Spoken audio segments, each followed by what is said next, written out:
Bismillahirrahmanirrahim.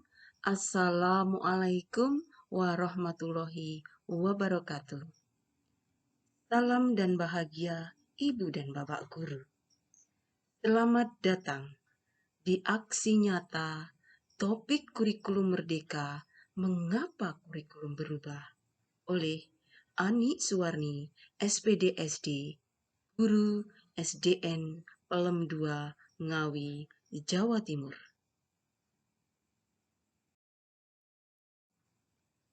Apa itu kurikulum? Sebenarnya sampai hari ini belum ada pengertian kurikulum yang mengikat secara universal. Meskipun kurikulum sering dimaknai sebagai pengalaman belajar murid nyata, lebih sekedar itu.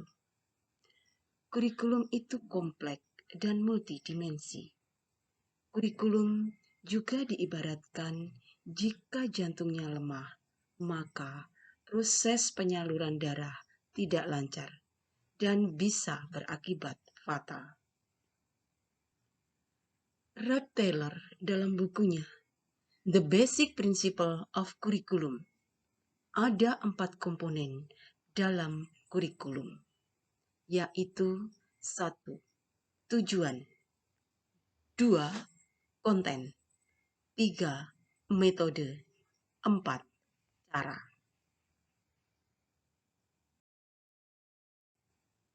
Klasifikasi komponen kurikulum meliputi 1. Tujuan pembelajaran atau konten, 2. Panduan pedagogik, 3. Panduan asesmen. Komponen itu dapat kita gunakan dalam mendesain kurikulum, mulai dari kompetensi apa yang dimiliki murid sampai proyeksi masa depan. Kemerdekaan murid dalam belajar adalah jantung pengembangan kurikulum.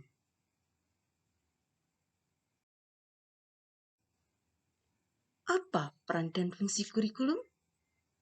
Peran dan fungsi kurikulum yaitu 1. Mewariskan nilai dan budaya masyarakat yang relevan dengan masa kini. 2. Mengembangkan sesuatu yang dibutuhkan saat ini dan masa depan. 3.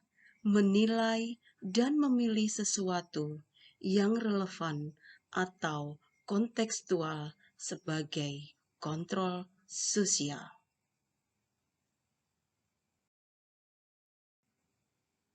Mengapa kurikulum perlu berubah? Kurikulum perlu berubah karena 1. Agar relevan dengan perkembangan zaman. 2. Agar dapat memenuhi kebutuhan belajar murid. 3. Agar dapat menyiapkan generasi cemerlang di masa yang akan datang. Kurikulum merupakan pedoman penyelenggaraan pembelajaran untuk mencapai tujuan tertentu.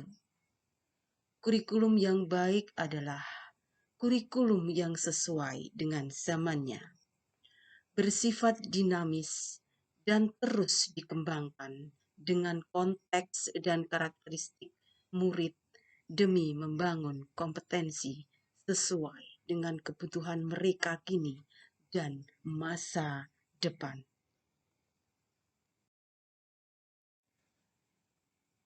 Coba kita ingat kembali, Ibu Bapak Guru, ketika kita masih sekolah dahulu.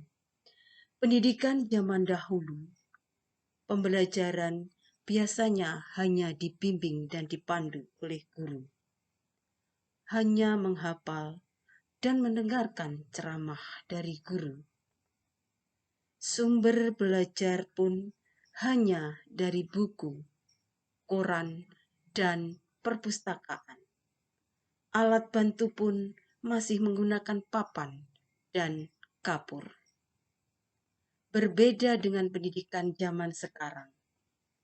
Murid identik dengan teknologi dan inovasi yang beragam. sangatlah mudah untuk mencari pembelajaran. Salah satunya belajar online.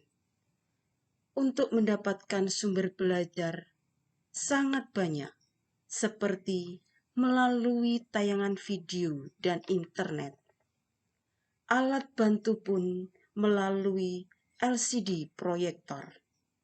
Anak membawa laptop dan HP dengan tujuan untuk lebih mudah dalam pembelajaran. Ketika menjadi murid dahulu, cita-cita kita adalah menjadi dokter, polisi, guru, tentara, pilot.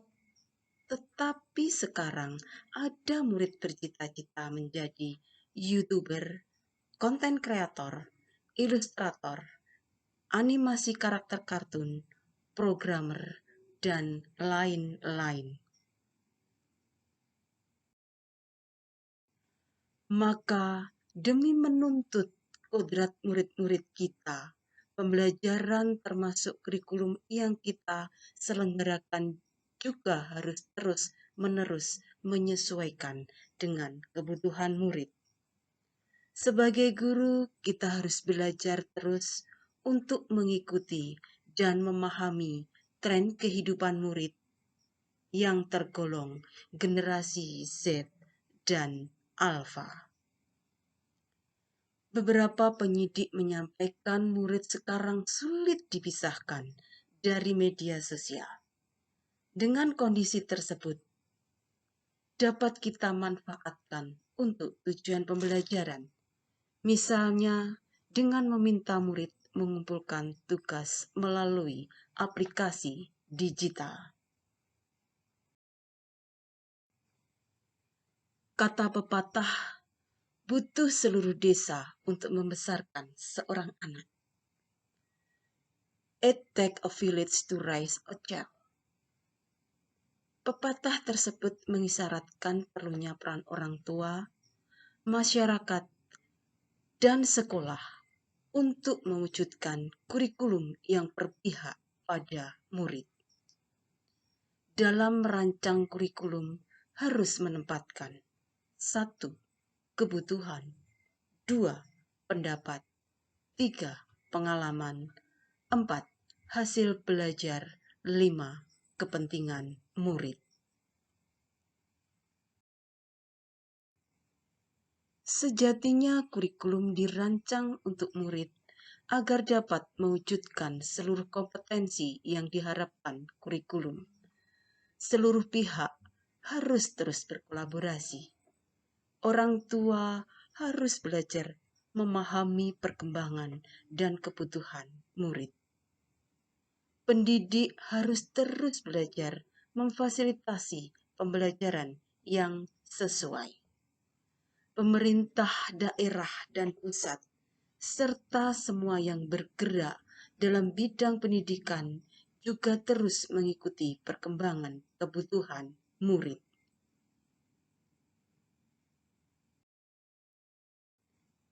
Bagaimana cara kita sebagai pendidik untuk terus berkembang bersama murid dengan menggunakan kurikulum sebagai pusat pembelajaran?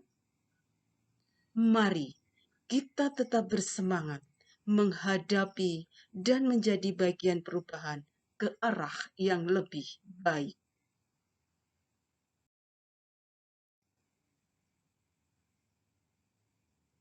Setelah Anda menyaksikan video ini tentang topik kurikulum, mengapa kurikulum berubah, mohon kesediaan Anda untuk mengisi form umpan balik.